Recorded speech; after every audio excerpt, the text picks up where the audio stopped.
नमस्कार दोस्तों, मेरा नाम श्री नारायण त्रिपाठी है। आप देख रहे हैं CSC ऑनलाइन पंचायत। आज मैं आप सभी को बताने वाला हूं कि आप SPR या समग्र पोर्टल पे विवाहित स्थिति कैसे चेंज कर सकते हैं।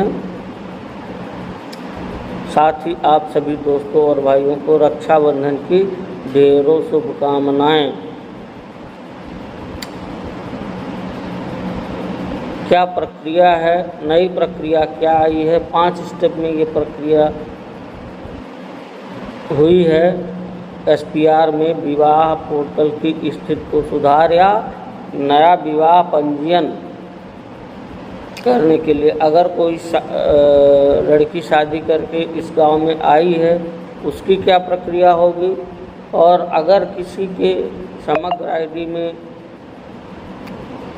विवाह की स्थिति अविवाहित है, उसमें क्या प्रोसेस होगा, यह सारी प्रक्रिया हम इस वीडियो के माध्यम से जानेंगे।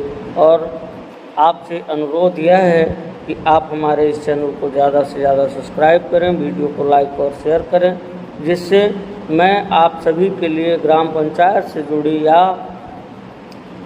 सरकारी योजनाओं से जुड़ी जानकारी आप तक इस YouTube चैनल के माध्यम से पहुंचाता रहूं। आइए चलते हैं वीडियो पर और देखते हैं क्या पूरी प्रक्रिया है। तो ठीक है दोस्तों, आपको समग्र पोर्टल की वेबसाइट तो पता ही है, samagr.gov.in। ठीक है, इसके बाद समग्र पोर्टल भी पता होगा आपको। समग्र पोर्टल क्या होता है? समग्र पोर्टल आप ये SPR है, ये तो एक आप ये देख लें, samagr.gov.in samagr.gov.in। और एक और पोर्टल क्या रहता है? SPR का, है ना। तो ये रहता है spr.samagr.gov.in। तो ये दोनों पोर्टल हमारे काम के हैं। तो इसमें लॉगिन करने के बाद हमें spr.samagr.gov.in में लॉगिन करने के बाद क्या कार्य करना है, वैवाहिक पंजीयन स्थिति, वैवाहिक स्थिति चेंज करने के लिए, तो वो सब मैं आपको आज के इस वीडियो में दिखाऊंगा। देखते रहिएगा ध्यान से। दोस्तों, हम यूज़र मैनुअल देखने जा रहे हैं जो MPSEDC द्वारा ही निकाला गया है, वैवाहिक स्थिति अपडेट करने के लिए समग्र उपयोगकर्ता पुस्तिका। ध्यान से देखिएगा, एक एक चीज़ हम देखेंगे। तो दोस्तों, ये आपको बाकी तो पता ही है कि समग्र पोर्टल किस लिए यूज़ किया था। समग्र पोर्टल मध्य प्रदेश सरकार की एक पहल है जो नागरिकों को विभिन्न सरकारी सेवाओं का लाभ उठाने के लिए एकीकृत मंच प्रदान करती है। इस पोर्टल के माध्यम से नागरिक अपने व्यक्तिगत विवरण, परिवार विवरण और अन्य महत्वपूर्ण जानकारी को ऑनलाइन अपडेट कर सकते हैं।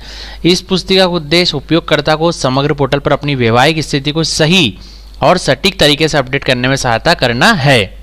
तो समग्र पोर्टल और वैवाहिक स्थिति अपडेट करना निम्नलिखित स्थितियों में आवश्यक हो जाता है। कौन कौन सी स्थितियों में हमें जो है वैवाहिक स्थिति, जो मैरिड स्थिति है, मैरिज की स्थिति, वो किस किस स्थितियों में हमें अपडेट करना होता है। तो पहला है विवाह। जैसे विवाह हुआ तो किसी नागरिक की वैवाहिक स्थिति अविवाहित से विवाहित में बदलना, है ना। जैसे कोई आपके यहाँ है अभी अविवाहित है, अब उसका विवाह हो गया, तो सबसे पहले तो हमें क्या करना पड़ता है? अविवाहित से विवाहित करना, है ना। पूरी प्रोसेस चेंज हो चुकी है, इसलिए ध्यान से देखिएगा। अविवाहित से विवाहित करना। फिर तलाक केस में क्या होता है? किसी नागरिक की वैवाहिक स्थिति विवाहित से, मतलब विवाहित हो गया, उसके बाद ही क्या होगा? तलाक होगा, है ना। पहले अविवाहित में तो कोई तलाक होगा नहीं, तो ये तो आम चीज़ है ना। तो पहले तो हो गई विवाह की, मतलब अविवाहित से विवाहित करना, फिर तलाक के लिए विवाहित हो गए, उसके बाद तलाक होता है ना। तो विवाहित से तलाकशुदा में बदलना। फिर परित्याग। परित्याग क्या होता है? किसी परिवार की विवाह की स्थिति विवाहित से परित्यक्ता में बदलना, है ना। जैसे विवाह के बाद किसी ने छोड़ दिया हो, परित्यक्ता, एबंडेंट जिसको इंग्लिश में बोलते हैं, तो वो करना। इसी प्रकार से विधवा विधुर दोनों चीज़ होती हैं, विधवा भी होते हैं, विधुर भी होते हैं, है ना। महिलाएं विधवा होती हैं यदि उनके पति की मृत्यु हो जाती है, पुरुष विधुर होते हैं यदि उनकी पत्नी की मृत्यु हो जाती है। तो किसी नागरिक की वैवाहिक स्थिति विवाहित से विधवा या विधुर में बदलना। फिर विधवा विधुर से पुनर्विवाह। अब यदि कोई महिला विधवा हो गई है, ठीक है, तो उनका पुनर्विवाह हो सकता है, तो पुनर्विवाह हुआ तो वो स्थिति बदलना। यदि कोई पुरुष विधुर हो गया है, उनकी पत्नी शांत हो गई है, तो उनका ही पुनर्विवाह हो सकता है, तो उसको पुनर्विवाह में चेंज करना। तो किसी नागरिक की विवाहिक स्थिति विधवा या विधुर से विवाहित बदलना, ये कंडीशंस हमारे सामने आती हैं। तो पहले हमें क्या करना है? लॉगिन पेज पर आपको पता है समग्र पोर्टल पर लॉगिन करें। हमारे जो समग्र पोर्टल इस पर लॉगिन पर हमें क्लिक करना होता है। यूजर नेम, पासवर्ड और कैप्चा कोड डालने के बाद लॉगिन पर क्लिक करना होता है। इसके पश्चात हमने लॉगिन कर लिया, हमें कहाँ जाना होता है? सदस्य पंजीयन एवं प्रबंधन पर क्लिक करना पड़ता है। ठीक है, होम पेज पर ही सदस्य पंजीयन एवं प्रबंधन मेन्यू पर क्लिक करना है। अब इसमें आता है सदस्य पंजीयन एवं प्रबंधन। ठीक है, हमको कहाँ क्लिक करना है, सदस्य पंजीयन एवं प्रबंधन। इस पर क्लिक करने के बाद सदस्य प्रोफाइल में जाकर वैवाहिक स्थिति अपडेट करें। सदस्य प्रोफाइल पर जाएं और अपडेट मैरिटल स्टेटस पर क्लिक करें। कहाँ जाना है, सदस्य प्रोफाइल, ठीक है, मतलब मेंबर प्रोफाइल, मेंबर प्रोफाइल पर जाना है और update marital status, update marital status पर क्लिक करना है। ये देखिए मेंबर प्रोफाइल पे गए, इसमें नीचे आएगा अपडेट मैरिटल स्टेटस, इस ऑप्शन पर हमें क्लिक करना है।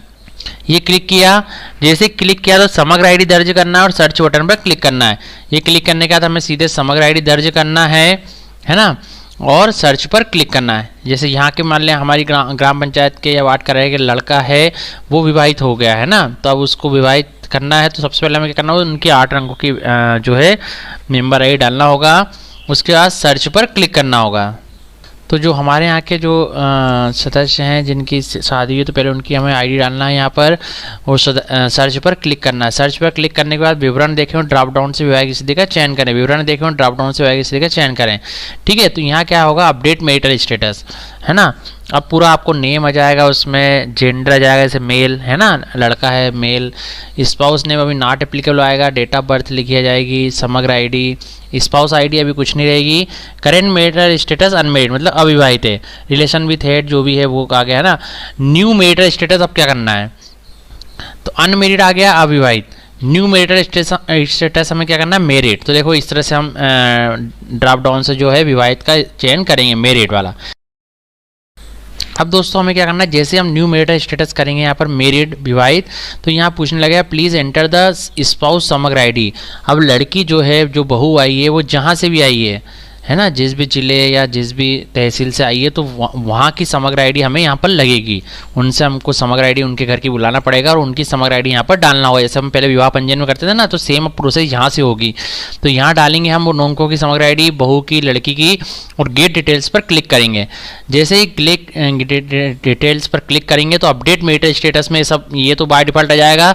इधर उनकी पूरी जानकारी आ जाएगी, समग्र ID, name, current marital status है ना, डेट ऑफ बर्थ, एज और जेंडर, जैसे फीमेल आ रहा है, ये सब आ गया, इनका भी अनमेरिड है ना। अब इसमें देखो हमें क्या क्या एंट्री करना पड़ेगा, प्लीज़ एंटर मैरिज डेट। अब विवाहित की दिनांक हमें डालना है, यहाँ पर विवाह किस समय हुआ है वो दिनांक डालना है। Please enter place of marriage, marriage का स्थान डालना है ना, मैरिज किस जगह पर हुई है, शादी किस जगह पर हुई है वो डालना है। Please enter marriage certificate number. अब दोस्तों इसमें मेरी सर्टिफिकेट नंबर मांग रहा है, आपने मेरी सर्टिफिकेट अब जरूर बनवा लेंगे क्योंकि नंबर कंपलसरी है यहाँ पर, है ना। तो अभी तो यही मान के चलिए कि आपको मेरी सर्टिफिकेट बनवाना है ग्राम पंचायत या नगरीय निकाय से, और वो मेरी सर्टिफिकेट नंबर डालना है यहाँ पर, ठीक है, क्योंकि वही पूछा भी जा रहा है। और वही related documents, marriage related only PDF file up to 2 MB, 2 MB 2 MB से कम में आप यहाँ पर मैरिज सर्टिफिकेट डाल सकते हैं ना। आपने जो कार्ड्स वितरण करे हैं वो डाल सकते हैं, ठीक है। इस तरह से कई सारी चीज़ें जो आप मैरिज से रिलेटेड फ़ोटो डाल सकते हैं वरमाला की, तो वो सब चूज फाइल करके इकट्ठी करके PDF में आप कर लें और डाल दें। 2 MB से कम होना चाहिए। सबमिट रिक्वेस्ट पर क्लिक करें। अब जैसे ही आप सबमिट रिक्वेस्ट पर क्लिक करेंगे तो आपके पास इस तरह से मैसेज आ जाएगा, e authentication of employ for approval of request, user name, employ name, Samagra ID, है ना। जैसे ग्राम पंचायत सचिव महोदय की या GRS महोदय की जो भी आईडी यहाँ पर रजिस्टर्ड है समग्र आईडी में, तो उनके आधार से जो मोबाइल लिंक है उस पर OTP जाएगा, तो बाय OTP कर लें। बायोमेट्रिक भी कर सकते हैं, लेकिन सीधे बाय OTP कर लें। सबके मोबाइल नंबर लिंक ही हैं आजकल, जहाँ तक है आधार से बाय OTP कर आपको वेरीफाइड करना होगा। और उसके बाद क्या करेंगे, जैसे ही आप OTP करेंगे, OTP आएगा आपके मोबाइल पर, OTP डालें और वेरीफाई OTP पर क्लिक कर दें। क्लिक करने के बाद सफलतापूर्वक का मैसेज आ जाएगा कि मैरिटल स्टेटस अपडेटेड सक्सेसफुली, विवाहिक स्थिति सफलतापूर्वक अपडेट की गई। तो ये हमारा जो हो गया, इस तरह से पूरा अब आपको विवाह पंजीयन करना होगा। जो हमारा पहले अलग ऑप्शन आता था विवाह पंजीयन का, वो यहाँ से होगा। विवाहिक स्थिति भी अप्रूव अपडेट हो जाएगी और विवाह पंजीयन भी यहाँ से हो जाएगा, ठीक है।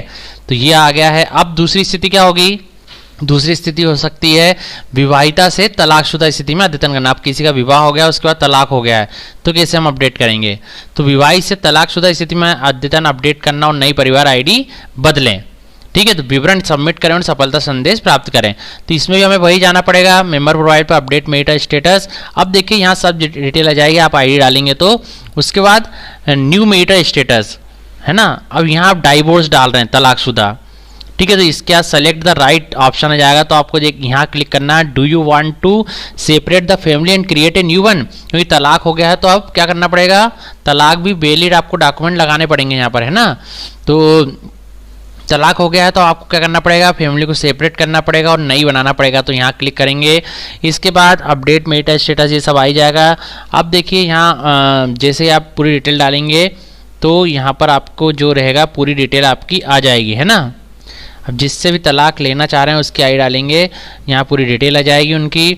उसके बाद रिलेटेड डॉक्यूमेंट्स, कोर्ट ऑर्डर लगेगा या डाइवोर्स पेपर्स लगेंगे, एफिडेविट लगेगा, वो भी only PDF up to 2 MB, ये बिल्कुल कंपलसरी है, तो ये जरूर कर लें। वैलिड डॉक्यूमेंट लगाएं, उसके बाद ही उसको अपलोड करें और सबमिट रिक्वेस्ट पर क्लिक करें।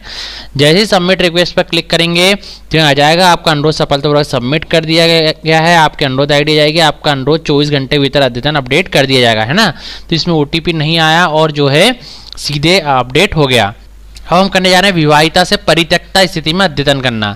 विवाहिता है, उसके बाद किसी ने छोड़ दिया, परित्यक्ता कर दी, तो उस स्थिति में अपडेट कैसे करेंगे।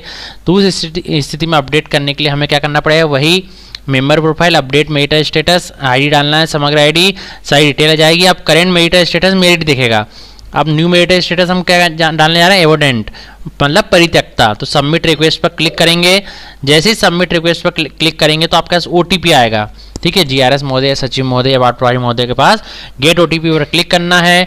फिर सक्सेस का मैसेज आ जाएगा OTP डालने के बाद। आपका अनुरोध सफलतापूर्वक सबमिट कर दिया गया, आपके अनुरोध ID आ जाएगी, आपका अनुरोध 24 घंटे भीतर संशोधन या अद्यतन कर दिया जाएगा। इसके बाद अब चौथी स्थिति बच रही है विधवा से विवाहित स्थिति में अद्यतन करना। विधवा हो तो अब देखिए विधवा हो गई हैं, विधवा से फिर विवाहित हो गई है ना। विधवा जैसे कोई हुई हैं, उनने फिर से पुनः विवाह कर लिया, पुनर्विवाह, तो फिर विवाहित स्थिति हो गई है। तो विधवा से विवाहित स्थिति में अपडेट अद्यतन करना, तो इसके लिए हमें क्या करना पड़ेगा, वही मेंबर प्रोफाइल, वहाँ पर अपडेट मैरिटल स्टेटस, समग्र ID डालना है तो आपकी पूरी डिटेल आएगी। अब न्यू मैरिटल स्टेटस, पहले करेंट मैरिटल स्टेटस क्या है, विडो विधवा। न्यू मैरिटल स्टेटस हम डालने जा रहे हैं मैरिड, मतलब विवाहित, उनका फिर से विवाह हो गया है। तो प्लीज़ एंटर द स्पाउस समग्र ID। अब जो भी आपके जहाँ भी आपका पुनर्विवाह हुआ है ना, उनकी वो जहाँ भी रहते हैं तो वहाँ की उनकी समग्र ID यहाँ लगेगी और गेट डिटेल्स पर हमें क्लिक करना होगा। जैसे गेट डिटेल्स पर क्लिक करेंगे तो पूरी जानकारी यहाँ शो होने लगेगी। उसके बाद हमें वही डालना है, प्लीज़ एंटर मैरिज डेट, शादी जो पुनर्विवाह किया है आपने, शादी की दिनांक, प्लेस ऑफ मैरिज, किस स्थान पर किया है वो, है ना, जगह का नाम, एंटर मैरिज सर्टिफिकेट नंबर लगेगा, मैरिज सर्टिफिकेट नंबर। उसके बाद रिलेटेड डॉक्यूमेंट, आपको वही मैरिज सर्टिफिकेट नंबर, है ना, पत्रिका, जो डॉक्यूमेंट हैं, आपकी फ़ोटोज़ जो हैं, वरमाला सिस्टम, इनकी जैसे भी आप डालना चाहते हैं वो सब चीज़ें अपलोड करके PDF रूप में 2 MB से कम में डालें और सबमिट रिक्वेस्ट पर क्लिक करें। जैसे आप क्लिक करेंगे तो यहाँ लिखा जाएगा आपका अनुरोध सफलतापूर्वक सबमिट कर दिया गया, आपके अनुरोध ID ये और आपका अनुरोध 24 घंटे भीतर अपडेट कर दिया जाएगा। इसके बाद अब हम आ रहे हैं तलाकशुदा से विवाहिता स्थिति में अद्यतन करना। अब कोई तलाकशुदा हो गए हैं, उसके बाद विवाहित स्थिति में किस तरह से अद्यतन करेंगे, तो वही अपडेट मैरिटल स्टेटस, समग्र ID डालना है। यहाँ डाइवोर्स्ड है, तलाकशुदा है, उसके बाद हम न्यू मैरिटल स्टेटस डाल रहे हैं मेरिड, ठीक है, मेरिट डाल रहे हैं। तो मेरिट के बाद आपको समग्र ID डालना पड़ेगा, किससे आपने मैरिज की है, पूरी उनकी समग्र ID डालेगी, वो जहाँ के भी हैं तो वो आपको डालना है। उसके बाद पूरी उनकी डिटेल आ जाएगी। फिर वही डालना है मैरिज डेट, है ना, शादी की दिनांक, शादी का स्थान और मैरिज सर्टिफिकेट नंबर, और वही चूज़ फाइल कर सेलेक्ट करना और सबमिट रिक्वेस्ट पर क्लिक करना है। तो फिर OTP आएगा, OTP डालना है आपको और उसके बाद वेरीफाई OTP पर क्लिक करना है, ठीक है। तो सक्सेस का मैसेज आ जाएगा, आपका अनुरोध सफलतापूर्वक सबमिट कर दिया गया, आपके अनुरोध ID ये है, आपका अनुरोध 24 घंटे भीतर अद्यतन कर दिया जाए, अपडेट कर दिया जाएगा। इस प्रकार से विवाहिता से विधुर स्थिति में अद्यतन करना। विवाहित हैं, अब आपको विधुर करना है, आपकी पत्नी शांत हो गई हैं किसी व्यक्ति की, तो विवाहित हैं लेकिन अब विधुर करना है, तो उसके लिए भी क्या करना पड़ेगा, हमें वही अपडेट मैरिटल स्टेटस पे जाना है और फिर समग्र ID डालना है। यहाँ लिखा रहेगा मैरिड, अब करना है विधुर, विडोअर, विधुर। तो स्पाउस डिटेल आ जाएगी आपकी, आपको यहाँ पर आपकी पत्नी का जो है नाम लिखना पड़ेगा, नेम पूरा लिखाएगा, डेट ऑफ बर्थ लिखाएगी उनकी, जेंडर लिखाएगा, जेंडर महिला ही रहेगा, डेट ऑफ डेथ, अब उनका किस दिनांक को मृत्यु हुई आपकी पत्नी की वो लिखना है, प्लेस ऑफ डेथ, उनकी मृत्यु के स्थान पर हुई है वो लिखना है, डेथ सर्टिफिकेट नंबर जरूर लगेगा, आपका मृत्यु प्रमाण लगेगा, अपलोड डेथ सर्टिफिकेट, अब आपको यहाँ पर डेथ सर्टिफिकेट को अपलोड करना होगा चूज फाइल करके PDF रूप में, ठीक है। अब यहाँ सेलेक्ट पर चेकबॉक्स पर क्लिक करना पड़ेगा और सबमिट रिक्वेस्ट पर क्लिक करना पड़ेगा। ठीक है, जैसे आप क्लिक करेंगे तो फिर से OTP आएगा, ग्राम रोजगार सहायक महोदय, GRS महोदय या पंचायत सचिव महोदय या फिर वार्ड प्रभारी महोदय, है ना।